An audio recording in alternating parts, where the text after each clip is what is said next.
Muito bem, vamos agora a outra pergunta. A pergunta vem de Sintra e a pergunta é do Antônio. Não é a primeira vez que vem pergunta de Sintra também. Antônio, muito obrigado pelo carinho, gentileza e confiança em me fazer a pergunta. A pergunta do Antônio é a seguinte, vejamos. Andy, os heterossexuais, quando se casam, isso implica que eles têm, em termos fiscais, benefícios em relação aos solteiros. Com os casais gays ou lésbicas e toda a comunidade LGBT é igual?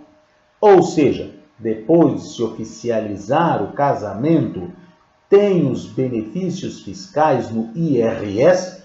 Para quem não sabe, não é de Portugal, o IRS é o equivalente ao nosso imposto de renda no Brasil. E, bom, nos outros países eu não sei as suas siglas, só sei desses dois. E também usufruem de licença de casamento de 15 dias, que é o caso de Portugal, tá? São 15 dias. E podem escolher o regime de bens, e se um deles falecer, o outro tem direito a uma parte dos bens? Obrigado.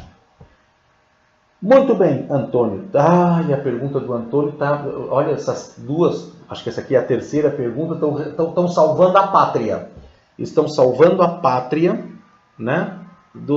Da questão lá da pergunta do Felipe, que me fez explanar por um tempo. Essa pergunta também é rápida de responder. Sim, Antônio. Em todos os países, quando tu ouvires de um determinado país, agora recentemente, eu acho que o último agora foi a Austrália. Então, quando um determinado país, o parlamento, né, tal, aprovam o casamento, que apelidaram também, porque o casamento, o nome oficial não é isso, é Equality Marriage, casamento igualitário. Mas aí o pessoal apelida casamento gay, não sei o que, tal, aquela coisa toda. Mas, quando qualquer país anuncia a aprovação do casamento entre pessoas do mesmo sexo, quando se trata disso, então, como é o caso de Portugal, isso significa que o casamento, e aqui se está falando de casamento civil, ninguém está preocupado se o padre vai casar, se o pastor vai casar, ninguém está preocupado com isso. Isso é uma questão de casamento civil. Se o pastor lá quiser que case, se não quiser que não case. Isso é um problema do pastor com os noivos, tá certo?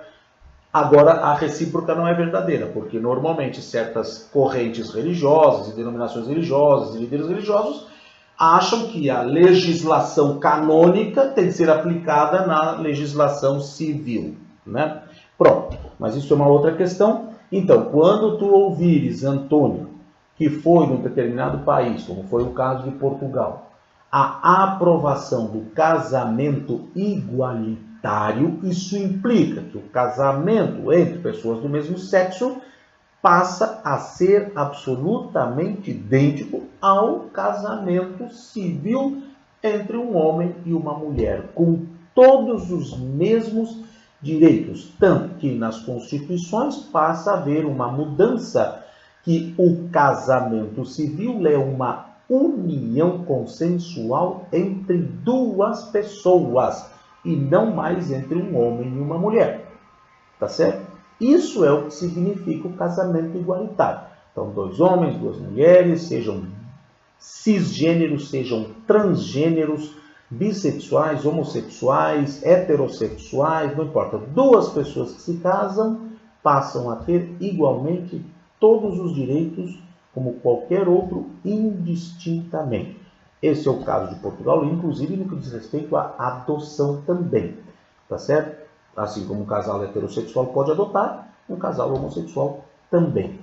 Existem algumas situações, como na Itália, por exemplo, ainda na Itália existe a união civil, que não dá todos os direitos, como por exemplo o direito de adoção, aos casais do mesmo sexo na Itália. Recentemente houve essa mudança na Alemanha, né? Porque já existia lá a união civil e havia a grande reivindicação da população para que ela fosse não mantida dessa forma, fosse ao status de casamento igualitário, né, de matrimônio legal igualitário. Aí teve lá aquela votação, a Angela Merkel então liberou os deputados do partido dela a votarem segundo as suas consciências, e aí então foi aprovado com maioria no parlamento, e ela então disse que se fosse aprovado no parlamento, ela sancionaria. Então, porque ela era contra, ela sancionou. Então, na Alemanha havia essa diferença. Agora, por exemplo, não há mais. Então, em alguns países ainda existe o que se chama união civil. Então, isso implica algumas diferenças. O que há o problema e a reivindicação de que pessoas do mesmo sexo não são de segunda classe para ter uma segunda classe de casamento, ou um casamento que não tem os mesmos direitos do outro. Essa é a questão, tá certo? Então, em Portugal, no Brasil também, mas em Portugal e na grande maioria dos países da Europa, e agora nos Estados Unidos também, e em outros países como Nova Zelândia, Austrália, etc., em outros continentes, já tem, África do Sul, inclusive, já tem aquilo que se chama casamento igualitário, o que implica absolutamente os mesmos direitos em todos os aspectos. Tá bem? Então pronto, penso que essa pergunta, inclusive eu li agora aqui, no caso de Portugal, o direito a 15 dias de licença nupcial. Tá certo? Mesma coisa. Tá bem? Então pronto, os mesmos direitos. Então creio que te respondi, Antônio, a tua pergunta, que é extremamente importante, mas ela é uma pergunta fácil de se responder. Em poucas palavras está tudo esclarecido. Tá bem? Muito obrigado, Antônio, pela tua pergunta, porque certamente grande parte dos ouvintes ouve falar dessa história de casamento gay, essa coisa toda, e claro, não tem a noção do que realmente isso significa. Tá bem? Então, muito bem. Ok? Muito obrigado, Antônio. Um grande abraço e continuamos em contato. Muito obrigado.